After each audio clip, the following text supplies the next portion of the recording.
नमस्कार दोस्तों, I hope कि आप अच्छे होंगे और स्वस्थ होंगे।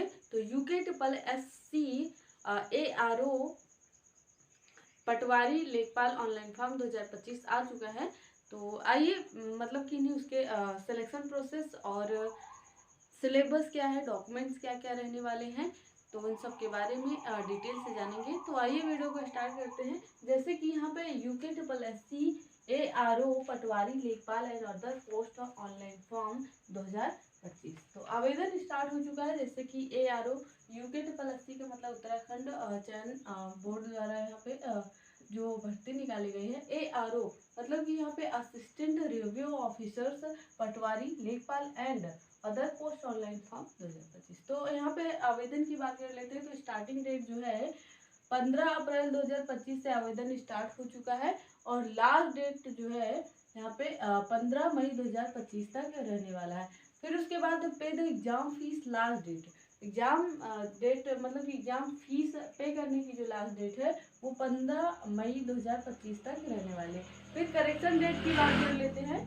करेक्शन डेट की बात करें तो 18 से 20 मई तक आपका करेक्शन रहेगा। फिर उसके बाद एग्जाम डेट की बात कर लेते हैं। तो 27 जुलाई 2025 यहाँ पे एग्जाम डेट फिक्स है कि आपका एग्जाम कब होगा, सब पहले से ही क्लियर कर दिया गया है। तो 27 जुलाई 2025 को आपका क्या है एग्जाम होगा। और फिर एप्लीकेशन फीस की बात कर लेते हैं। जनरल OBC के लिए कितना 300 रुपये फीस लगने वाला है और फिर SC ST और EWS को 150 रुपये फीस पे करना पड़ेगा। फिर यहाँ पे pay the examination fees through debit card, credit card, net banking and other online mode fee, मतलब कि आप किस किस माध्यम से फीस को पे कर सकते हैं। तो debit card, credit card, net banking. अगर इसके अलावा और भी कोई सोर्सेस है तो उससे भी आप पेमेंट कर सकते हैं, लेकिन ऑनलाइन मेथड से।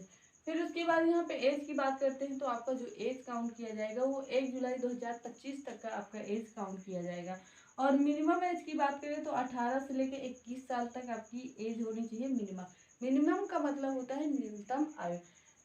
न्यूनतम आयु मतलब आपकी 18 से 21 साल होनी चाहिए और मैक्सिमम एज का मतलब होता है अधिकतम आयु। अधिकतम आयु आपकी कितनी होनी चाहिए, 42 साल होनी चाहिए, 42 ईयर्स। और यहाँ पे छूट की बात कर लेते हैं। जैसे कि OBC हो, ST SC हो तो उनको कितनी साल की, 5 साल की छूट है। और यदि अगर दिव्यांग कैंडिडेट है तो उनको 10 साल की छूट मिलती है। फिर यहाँ पोस्ट की बात कर लेते हैं। तो 419 टोटल पोस्ट है। और इनकी वेबसाइट की बात करते हैं तो www.ssc.uk.gov.in इनकी ऑफिशियल वेबसाइट है। यहाँ पे आपको सारी सूचनाएं मिलती रहेगी, जो भी इंफॉर्मेशन है कि एग्जाम कब होगा, एडमिट कार्ड कब आएगा, सारी चीज़ें आपको अपडेटेड यही इसी वेबसाइट पर आपको मिलती रहेगी। फिर यहाँ क्वालिफिकेशन की बात कर लेते हैं। तो क्वालिफिकेशन आपका क्या होगा, बैचलर डिग्री इन स्ट्रीम्स होगा, मतलब कि नहीं इंडिया की किसी भी रिकॉग्नाइज्ड यूनिवर्सिटी से आपका बैचलर डिग्री होनी चाहिए और O लेवल सर्टिफिकेट होना चाहिए। और कुछ कुछ पोस्ट में क्या है CCC से ही काम चल जाता है। और यहाँ पे और O लेवल सर्टिफिकेट होना चाहिए। फिर हिंदी टाइपिंग स्पीड की बात करते हैं तो 4000 की डिप्रेशंस पर हावर होनी चाहिए। तो इसके बाद पोस्ट वाइज डिटेल की बात कर लेते हैं। तो यहाँ पे ARO जैसे कि असिस्टेंट रिव्यू ऑफिसर्स की कितनी पोस्ट है, टोटल 3 पोस्ट है। और पर्सनल असिस्टेंट की 3 पोस्ट है। और यहाँ पे असिस्टेंट है, सुपरिटेंडेंट्स में 5 पोस्ट है। रेवेन्यू सब इंस्पेक्टर पटवारी में कितने हैं, 119 पोस्ट है। क्या है, रेवेन्यू सब इंस्पेक्टर पटवारी में कितने हैं, 119 पोस्ट है। और विलेज डेवलपमेंट ऑफिसर की कितनी पोस्ट है, मतलब BDO का फुल फॉर्म होता है विलेज मतलब विलेज डेवलपमेंट ऑफिसर्स। इसमें कुल कितनी पोस्ट है, 205 पोस्ट है। फिर यहाँ पे रेवेन्यू सब इंस्पेक्टर लेखपाल की बात करते हैं। तो यहाँ पे 61 पोस्ट, क्योंकि यहाँ पे रेवेन्यू सब इंस्पेक्टर पटवारी है और रेवेन्यू सब इंस्पेक्टर लेखपाल। यहाँ पे लेखपाल में कितनी है, 61 है और पटवारी में 119 पोस्ट है। फिर नीचे यहाँ पे क्या है, ऑफिसर्स की बात करते हैं, यही है मतलब विलेज डेवलपमेंट क्या है, विलेज पंचायत डेवलपमेंट ऑफिसर्स की बात करें तो यहाँ पे 16 पोस्ट है। इसमें आपका जो कंप्यूटर नॉलेज है वहाँ पे CCC सर्टिफिकेट लगेगा। फिर उसके बाद यहाँ पे स्वागतों में क्या है 3 और असिस्टेंट यहाँ पे स्वागतों में क्या है 1 पोस्ट है। फिर उसके बाद यहाँ पे फिजिकल क्वालिफिकेशन की बात कर लेते हैं, क्योंकि यहाँ पे ये रेवेन्यू सब इंस्पेक्टर पटवारी यहाँ पे इनकी फिजिकल और यहाँ पे फिजिकल भी मांगा गया है। कुछ पोस्टों के लिए है फिजिकल, कुछ पोस्टों के लिए फिजिकल नहीं।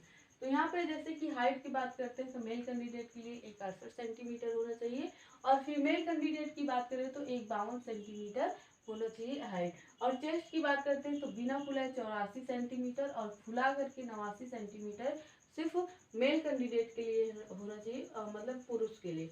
और फीमेल कैंडिडेट मतलब महिलाओं के लिए चेस्ट नहीं मांगा जाता। फिर रनिंग की बात करते हैं तो रनिंग यहाँ पे 7 किलोमीटर रनिंग करना है 60 मिनट में। और यहाँ पे फीमेल को क्या करना है 3.5 किलोमीटर 35 मिनट में रनिंग करना है। और यहाँ पे महिलाओं के लिए 45 kg मतलब कि वजन होना चाहिए। यहाँ पे पुरुषों का चेस्ट लिया जाता है तो महिलाओं के लिए वेट लिया जाता है। फिर उसके बाद यहाँ पे डॉक्यूमेंट्स की बात कर लेते हैं तो डॉक्यूमेंट्स में आधार तो आपका कंपलसरी है। तो इसके बाद 10वीं का मार्कशीट जिससे आपका नेम, डेट ऑफ बर्थ और सारी चीज़ें फिलअप की जाती है। फिर यहाँ पे कास्ट सर्टिफिकेट मतलब जाति प्रमाण पत्र, डोमिसाइल सर्टिफिकेट मतलब निवास प्रमाण पत्र और इनकम सर्टिफिकेट मतलब आय प्रमाण पत्र आपके पास होने चाहिए।